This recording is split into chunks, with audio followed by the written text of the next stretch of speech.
सभी को राधे राधे। एक समय की बात है।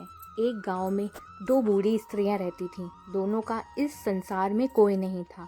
वे दोनों एक दूसरे का सहारा बनकर बड़े प्रेम पूर्वक रहती थीं। धर्म से दोनों अलग थीं, लेकिन विचार से एक ही थीं। उनमें से एक महिला हिंदू धर्म की थी और दूसरी जैन धर्म की थी। दोनों अपने धर्म के हिसाब से अपने प्रभु की आराधना करते थे।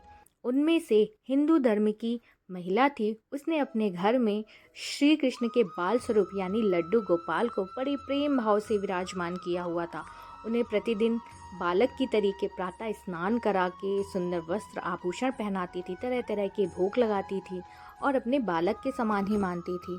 कहीं भी बाहर जाती थी तो उनके लिए फल, खिलौने आदि चीज़ें लेके आती थी और प्रेम पूर्वक उनको भोग लगाती थी। इसी तरह दोनों महिलाएं एक दूसरे से परस्पर सहयोग से अपना जीवन सुखी से व्यतीत कर रही थीं।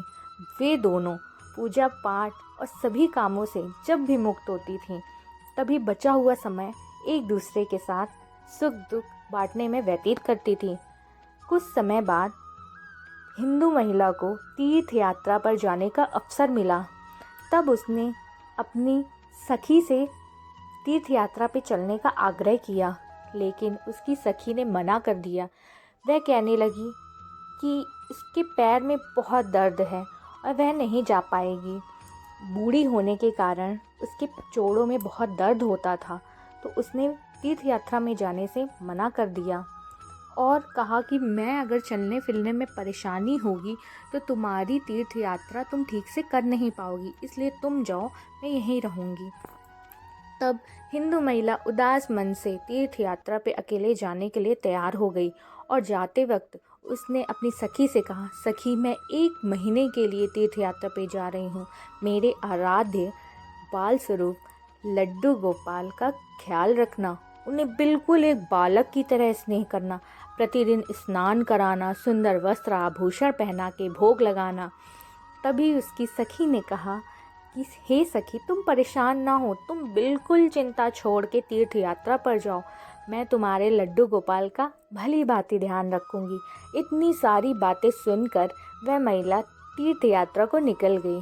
तभी उसकी सखी ने सारा कार्यभार अपने सानिध्य में ले लिया और बड़े उत्साह से सुबह उठकर नित्य कर्म से निवृत्त होकर लड्डू गोपाल के स्नान की तैयारी में लग गई। उसके बाद जब वो उन्हें यानी लड्डू गोपाल को नहलाने लगी, तब उस महिला की नज़र लड्डू गोपाल के पाँव पे पड़ी और वह दंग रह गई, क्योंकि उनके पैर मुड़े हुए थे। उसे लगा ये मेरी वजह से टेढ़े हो गए हैं।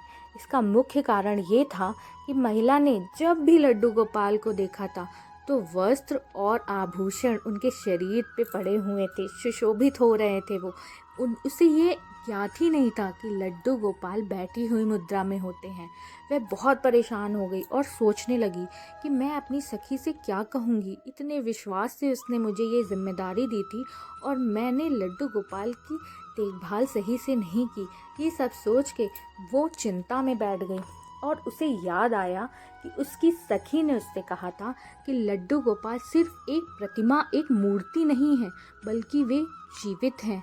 बस फिर क्या था, उसने ठान लिया कि मैं नित्य प्रतिदिन उनके पैरों की अच्छी से मालिश करूंगी, जिससे उनके पैर पहले की तरह ठीक हो जाएंगे।